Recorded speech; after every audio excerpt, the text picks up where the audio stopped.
Tbilisi Podcast is landing from May 4th, 2022, with weekly episodes on everything Georgia. If the country of Georgia is on your radar, this is the podcast for you. No matter whether you are a tourist coming for the weekend or for a few weeks, a digital nomad or remote worker looking to take advantage of the 365-day visa-free entry policy. Yeah, whether you're looking to relocate to Georgia long-term, work here or start a business, or maybe you're already living in Georgia. Or maybe you're just interested to learn more about Tbilisi and Georgia in general. In this podcast, we'll be giving the foreigner living in Georgia perspective on life, travel, business, real estate, and more from Tbilisi and across Georgia. On the podcast, we'll be joined by expert guests, from Georgian tour guides and sommeliers to tax experts, relocation specialists, and local expats, all with knowledge to share to make your time in Georgia easier. Join me, your host Megzi from foodfuntravel.com. As well as Megzi's regular co-host, that's me, Tom, from expathub.ge and eatthistours.com. What's coming up in the show? We've got episodes coming soon on topics like lesser-known things to do in Tbilisi that even expats might not know about, as well as some of the more famous bucket list items. The history of Georgia, various important historical figures and more. Tax considerations. Fun. Useful, important. Yes. For remote workers and those opening a business in Georgia. Guides to food, wine, and wine country to help you discover Georgia's 8,000-year wine heritage, the oldest in the world. Of course, where to stay, visit, or live in Georgia. Real estate scams and need-to-knows if you're buying real estate here. Georgian dance and polyphonic singing, as well as other essential cultural topics to discover. And, well, a lot more. We've already got the first 100 episodes planned. Connect with us at foodfuntravel.com/Tbilisi Podcast, where you can find all relevant social media links, join our email newsletter, and discover more about travel, tours, and expat services in Georgia. Want to get more of a feel for the podcast itself? Let's jump into a couple of clips. Hey, Tom, if I was going to get you to take me out for a nice night and I wanted to do my hair all pretty and I needed to plug my hair straightener in to do that, what sort of plug do I need? That's a very convoluted way of asking what the electricity supply is like here. but sure, I mean, I assume you would bring your hair straighteners and you would want a nice night out if you're coming on a trip to Georgia. I mean, I would also bring an international changer thing. You absolutely want to bring an international socket. I mean, let's face it, these days you want to get one that's just a multi-one that works with everything. But in Georgia, it's 220 volt, 50 hertz, and it's like the standard Euro socket. Mostly 2 pins. But basically, yeah, bring an international travel adapter and you'll be sweet. But if you're bringing a hair straightener from the US, then it might explode. That could happen. You would need a step-up voltage thing to go from 110 volts to 220, or however it works. I'm not a scientist. I don't know. I mean, I know that they have electricity things that help you with this.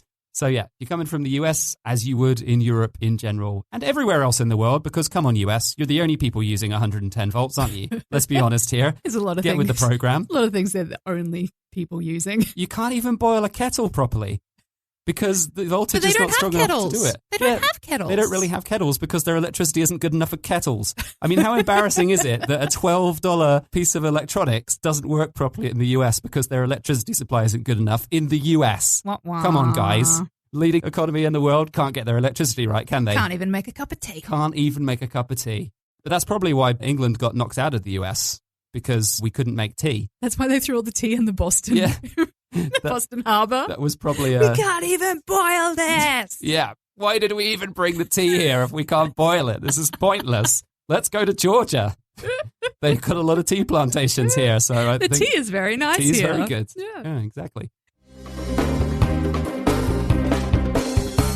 But what I love about Tbilisi, one of my favorite things about how Tbilisi is situated, is that in every single direction you go, whether you go north, west, south, east, there are really cool things to do, and all different climates and zones. To the east, Kakheti, which is where it's like this amazing fertile valley with lots of wine. You head north to the mountains. You head south and you're heading towards Azerbaijan and Armenia, also Azerbaijan to the east as well. And you head west and you're heading into central Georgia and you've got sort of more humid areas. You've got some mountain areas. We'll talk about those in some other episodes as well. But every single area you can go to from Tbilisi, you are heading into something new and something different. There's really a reason why Tbilisi has been a central hub of culture and food and lots of things for so many years, for like so long. People have been coming to Tbilisi and passing, being able to access all of these things. It's been such a hub for just thousands of years that people have been coming to Tbilisi and experiencing, what's available in the region. Yeah. No, for me, I'm happy to stay in the city, and we live in the city, of course. But even as a tourist, I'm more than happy to plan quite a few days here. If I had like a 1 or 2 week itinerary, I'd spend a couple of days in Tbilisi at least. Some people just arrive and leave instantly, but I think that's a shame when people do that. That's true. But yeah, if you do want to do day trips all the time, this episode works in itself. If you just come to Tbilisi and want to do 5 day trips out of the city, you can go to 5 different places, 5 completely different areas, and have Tbilisi as your base. So that's also one really cool reason to have Tbilisi as your jumping off point.